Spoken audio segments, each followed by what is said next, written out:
Welcome, thrill seekers, to a world of spine-chilling tales and hair-raising adventures. Gather around for a frightful journey into the unknown as we delve deep into the realm of scary stories. Buckle up, hold on tight, and get ready to experience a rush of terror like never before. It was a quiet, sleepy town, nestled in the heart of the countryside. The kind of place where everyone knew everyone, and nothing ever seemed to change. But that all changed on the day that the first child went missing. No one knew quite what had happened. One moment, the young boy had been playing in the park with his friends, and the next, he was gone. The police were called, and a search was launched, but there was no sign of the child. Days turned into weeks, and then months. Despite their best efforts, the police were unable to find any leads, and the town was gripped by fear. Parents kept their children close, afraid to let them out of their sight.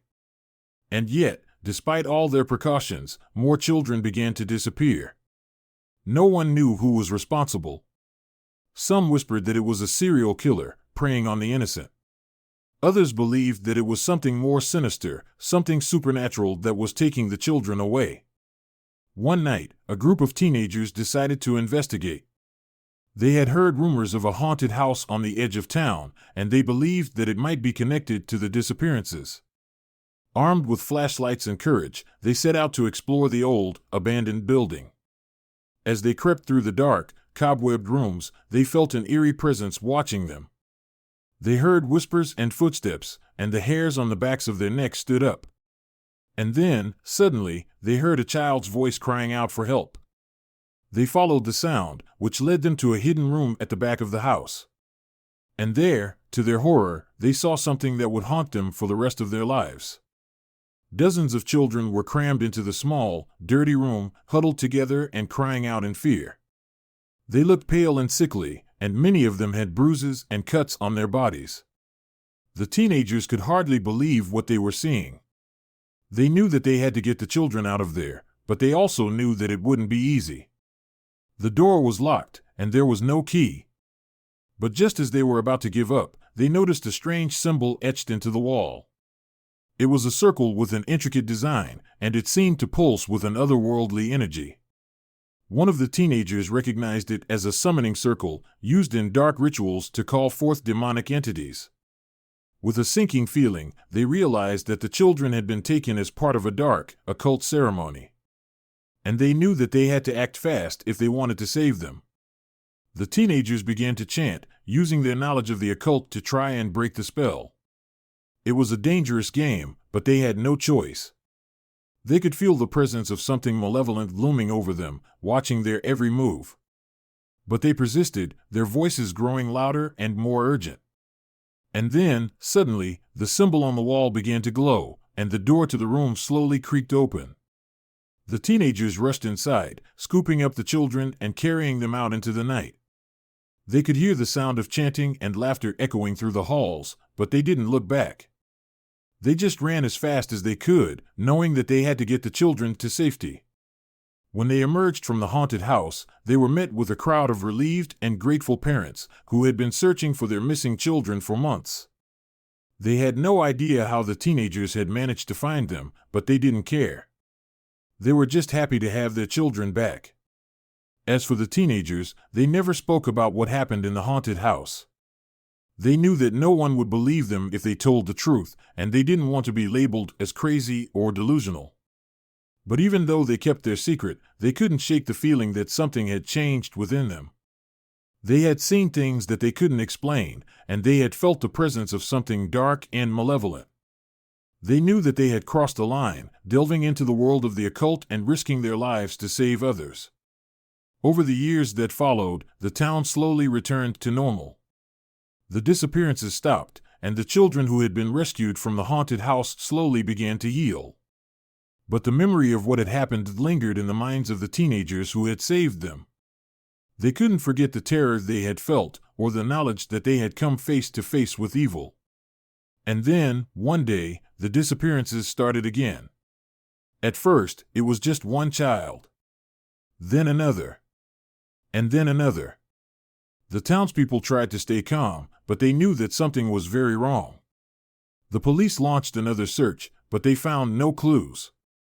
And as the days turned into weeks, and the weeks turned into months, the fear began to grip the town once again.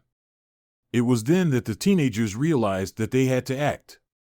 They knew that they had to go back to the haunted house to find out if it was connected to the new disappearances. It was a risky move, but they were determined. They knew that they couldn't stand by and watch as more children were taken away. When they arrived at the haunted house, they found that it was even more eerie and foreboding than they remembered. The air was thick with the scent of rot and decay, and the walls seemed to pulse with a dark energy. As they made their way through the rooms, they saw signs of the occult everywhere. Strange symbols etched into the walls, candles burning in dark corners, and scraps of parchment covered in illegible writing. But as they continued their search, they noticed that something was different. The energy in the house was more intense, more malevolent. And then they saw the figure standing in the shadows.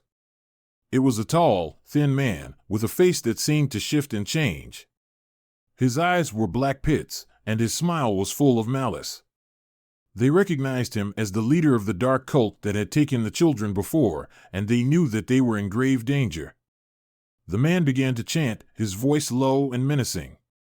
And as he spoke, the walls of the haunted house seemed to pulse with a dark energy. The teenagers felt their hearts racing as they realized that they were trapped. But then, suddenly, they heard a sound that they had never expected to hear again. The sound of children's laughter.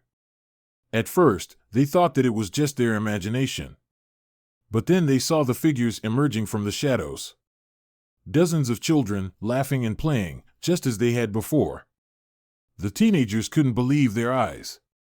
They had saved these children once before, but they had never imagined that they would see them again. And yet, here they were, alive and well. But as they looked closer, they realized that something was off. The children's faces were twisted into grotesque grins, and their eyes seemed to glint with a malevolent light. And then they heard the chanting again, and they knew that they had been tricked. The children rushed at them, their laughter turning to screams of rage. The teenagers tried to fight them off, but they were outnumbered and outmatched. They could feel the dark energy of the haunted house pulsing through their bodies, draining them of their strength. Just when it seemed that all was lost, they heard a voice calling out to them.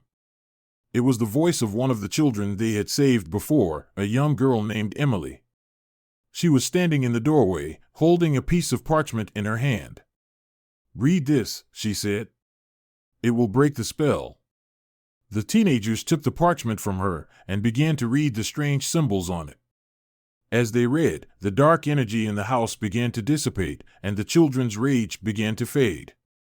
They felt their strength returning, and they knew that they had a chance. With renewed vigor, they fought back against the possessed children, using the knowledge they had gained from their previous encounter. They knew the weaknesses of the possessed, and they used them to their advantage. It was a fierce battle, but in the end, they emerged victorious. The possessed children fell to the ground, their bodies limp and lifeless. The dark energy of the haunted house dissipated completely, and the teenagers knew that they had broken the spell. They quickly gathered the remaining children and made their way out of the haunted house. As they emerged into the sunlight, they saw the relief on the faces of the parents who had been waiting anxiously for their children's return. But even though they had saved the town once again, the teenagers knew that they would never forget what they had been through. They had come face to face with true evil, and they had fought it with everything they had. They knew that they would never be the same again, but they also knew that they had saved lives. And in the end, that was all that mattered. As they walked away from the haunted house, they knew that they had faced the chilling mystery of the vanishing children and had emerged victorious. But they also knew that the darkness still lingered in the world, waiting to be unleashed once again. And they knew that they would be ready to fight it, no matter what the cost. As the night draws to a close, we bid farewell to the terrors that haunted us and the spine-tingling tales that kept us on the edge of our seats. Remember, the darkness may linger, but the dawn always brings a new light. Until next time, stay safe, stay curious, and never stop exploring the mysteries of the unknown.